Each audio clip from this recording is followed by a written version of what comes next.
पाकिस्तान के बाद मेविस्तान बनाना चाहते थे मेव मुसलमान। राष्ट्रपति डॉक्टर राजेंद्र प्रसाद ने किया था आगाह। सरदार पटेल ने भी कहा था इन्हें भेज देते हैं पाकिस्तान, पर गांधी की जिद ने इन्हें मेवात में बसा दिया। पढ़िए 1948 की वो चिट्ठी जिसमें राजेंद्र प्रसाद ने गृह मंत्री से की थी अपील, हालात बिगड़ने वाले हैं, अलर्ट रहिए। आपने शायद ही ये सुना होगा कि पाकिस्तान और खालिस्तान की तरह इस देश में मेविस्तान की मांग भी उठी थी।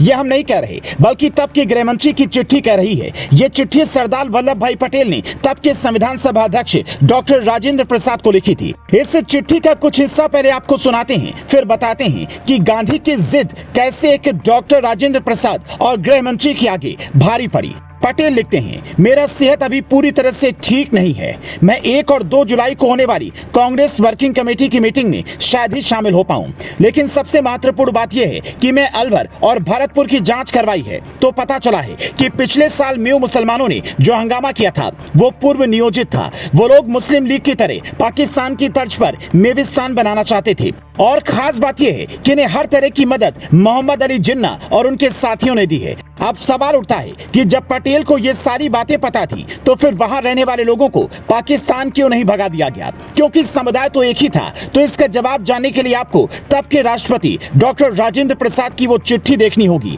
जिसके जवाब में सरदार पटेल ने ये सारी बातें लिखी थी।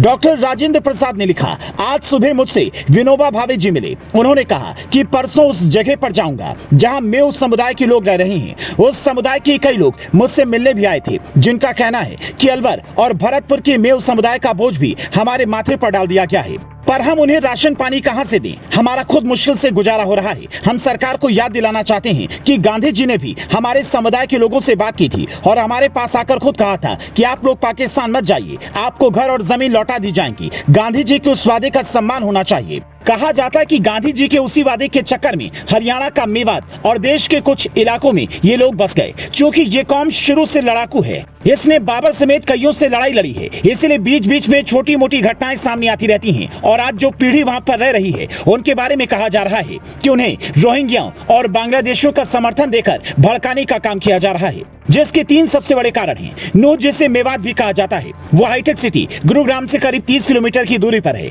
लेकिन ये गुरुग्राम से हर मामले में पीछे है। अशिक्षित लोगों की संख्या ज्यादा है जिन्हें आसानी से बरगलाया जा सकता है। ज्यादातर लोग मजदूरी करते हैं, बच्चे पढ़ाई लिखाई की उम्र में ही काम करने लग जाते हैं। कोई पंक्चर बनाता है, कोई दर्जी की दुकान चलाता है, और इसी का फायदा लोग उठाते हैं। यहाँ के लोगों की राजनीतिक, सामाजिक और आर्थिक भागीदारी बिल्कुल कम है, जिसका असर पूरे समाज पर आज भी दिख रहा है।